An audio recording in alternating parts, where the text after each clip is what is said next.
You want to start with Xander? I know you do. Well, I mean, look, there's multiple ways to start here. I just feel like he's on top of everybody's minds coming out of tonight's game, right? I mean, there's a lot of things that to talk about, like the decision to pull Randy Vasquez after I think 68 pitches. Um, Jeremiah Estrada completely imploding in on himself. Um, the retaliation from the Padres, Mike Schilt finally growing a pair after Tatis gets hit again. The ejection from Dave Roberts. Uh, you know, the the amount of players that were left on base by the Padres. Trenton Brooks home run. I think you're right. There are 100 different things to talk about with this game, but you are really doing. You're just. I'm sorry, you just don't know ball if your first thing you don't talk about right now is Xander Bogaerts. Xander Bogaerts is the story out of tonight's game, in my opinion. Like, there are other side stories, right? But the fact that Xander came up tonight in some really key moments in this game and nothing to show for it. Like, it is so frustrating to watch this guy play baseball right now that I feel like, and we've talked about this, like something has to happen. The definition of insanity is continuing to do the same thing over and over and over again and continuing to hit Xander Bogaerts fifth in this lineup over and over and over again. You're going to get the same results, which is nothing from him. Nothing. He is one of the worst players in baseball. If you don't believe me, go look at his numbers. They're awful. For an everyday player, he's one of the worst players in the sport. In his career with the Padres, he is awful with runners in scoring position. He is so anti-clutch. It's amazing to watch how you can basically guess every single time he's in a clutch situation what's going to happen with him. And 9 out of 10 times, and a lot of times, it's every time, he does not come through. He is so broken at the plate. In just year 3 of this 11-year deal, this contract gets worse and worse every day. And it's not just a contract anymore. I mean, the contract hurts the team, but Xander as a baseball player also really hurts this team. I mean, that's well said. I agree with you. I mean, it is the talking point of Padres fans. He's hitting now 176 this year with men in scoring position. We could talk about his 3 years. They're not much better in a Padres uniform. His 500 OPS with men in scoring position is as bad as it gets. And to just take away rallies, just to kill them multiple times in a game. Listen, over the course of a season, it's going to happen to all players. I mean, Shohei Ohtani struck out 4 times in this game. You know the difference? Shohei Ohtani is the most feared hitter in the National League. So you can live with it from Ohtani. You can live with it from Machado. You cannot live with it from Xander Bogaerts. And I'm with you. I think in the short term with the Merrill injury and with the offensive struggles, I mean, maybe they drop him down a spot in the lineup. He's never batting ninth for this team. They're in a complete conundrum. They're so screwed over this contract. I've always said this. You've heard me say this before. It's one thing to sign a player to a bad contract. It's another thing to allow the bad contract to turn your team into a bad team. Mm-hmm. Like you basically self-fulfill the contract. We're paying him a lot of money, therefore he has to play. We're paying him a lot of money, therefore he has to bat fifth. But by doing that, you're hurting the team. And by the way, in the clubhouse, there's no way this isn't being thought of if you're Manny Machado, if you're Fernando Tatis Jr., or you're watching this play out. Like, they're not idiots. They know what's going on here as well. And Xander knows what's going on here as well. So it's just a complete failure of a contract, as bad as it gets, one of the worst in the history of the sport, not just the Padres. It's one of the worst in the history of the sport. It's not going to get better.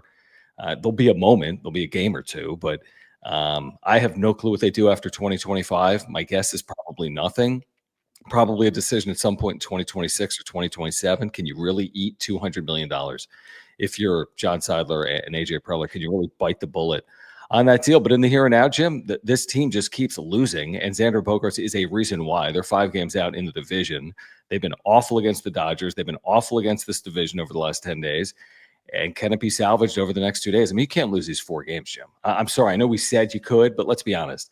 You can't just go to Dodger Stadium and get swept and feel all decent about where you are as a team. I mean, you're going to feel awful about this team if they get out of here Thursday night, not winning the next 2 nights. Look, and I don't want to hear it from any smart-nosed fucking nimwits out there that, if you really knew baseball, the reason that whole inning was messed up is because Gavin Sheets swung at ball 4 on that 3-1 pitch, and he ended up popping Gavin out. Sheets is the fucking best player on this team, Shut other than the Machado. fuck up, dude. Right. I'm sorry. He's not getting paid like Xander. If you come out of tonight with some hot oh, I'm smarter than you take that the reason why that inning went the way it did was because not Xander Bogaerts, but instead because of Gavin Sheets. Fuck off. The reason Xander was bought here was to produce. He's paid handsomely to produce. And the lack of production from him in 3 years is staggering. It's like, when we talked about this a week ago, how Xander's now the worst contract at this point of their tenure, right? At this point, 2.5 years in, he is a far worse contract than Eric Hosmer. And there's people out there that actually don't believe that and think that Hosmer was way worse of a contract. You're blind. You're blind. Xander is the worst contract in the history of this franchise, full stop. And I mean, if you watch the games and you watch Xander play, I mean, I see it a bunch in the chat. He is such a rally killer for this team, yet they continue to hit him 5th. It's crazy. And the problem is, like we've talked about, like they have no other option, which is also insane. Yeah, what are you going to do? Hit Trenton Brooks? I mean, how many first pitch fastballs can you take if you're Xander Bogaerts? Did he like the book is just throw him a first pitch fastball. He's not going to swing at it. He's going to hit everything into the ground. He has no speed. Don't give me the stolen bases. Yeah, the second the ball's in the ground, in the infield, it's a double play. If there's a man on base, we all facetiously said just bunt, and that's not that facetious. I mean, you're doing more damage, so to speak, just by striking out. It's preferred to strike out in those spots than to ground into a double play. I mean, 0 for 5 in a game like this, when you have so many opportunities to we're just asking you not to screw up. Just do something. And we get it. Over 162, there are games like this. But why are all the games like this? I mean, literally, not all of them. A lot of the games are like this for Xander Bogaerts. And by the way, you feel it more. Like you can get away with this when the team's playing well. We've said that. The team's 14-3 and Xander's hitting 250, whatever. Right? But as they come back to earth, as they're taking on teams in the division, as they're losing to the Dodgers, you're really feeling the weight of his incompetence right now. He's not the only one. I'm sure there were other things that went wrong. We'll talk about it all. I mean, it's a baseball game. It's not the sole reason why, but it's inarguable. It's the worst contract in the history of the organization. I feel confident in saying if we looked at all position player contracts in the history of the sport, it's top 5 worst ever. And it's not getting better. It's only getting worse. And they're eating half a decade of this deal, no matter what happens. Yeah. So we know that right now. Question is, when does it end? How does it end? Is it 26? Is it 27? Is it 28? He'll never be on the Padres beyond 2027, 2028. So again, 2 different players. Boston Xander was a Hall of Fame trajectory. This player's replacement level Xander. And how you explain that is probably injuries and a million other things. There's probably been a million factors, but at the end of the day, he's got to produce, and he hasn't done that, and that's why he's in the bullseye. Yeah, you grounded into 2 double plays tonight. One of them was a huge one where there was runners in scoring position and 1 out, so that ended the inning. And obviously, the first one he grounded into, it was runner on first, but still. And then his ground out to short there, in the top of the 7th. Was the moment, man. That was the moment. Yeah, exactly. That's the moment. You got a runner on second and third, 2 outs. You're paid the big bucks. You're a base hit away from a tie. Yeah. I don't want to hear. Well, the inning actually went sideways when Gavin Sheets swung at that 3-1 pitch and then popped up. Like, stop, dude. Right. Stop. Gavin Sheets has done more than enough this year. Okay, he's gonna have moments like that where he doesn't come through. Xander doesn't have any moments where he comes through, and that was a moment there where he could have tied the game up and maybe we're still playing baseball right now, or maybe they end up winning in extras or they win late. I don't know, but that was the moment.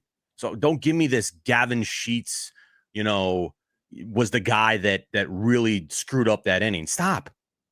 You're playing yourself if you're not going to look at Xander the way that everybody looks at Xander and how Xander should be looked at, which is he is an awful baseball player right now. He is hurting this team in so many ways. And the thing is, there's nothing they can do about it. No answer. It's Nothing. crazy. And it's insanity because there's no other option. Nothing.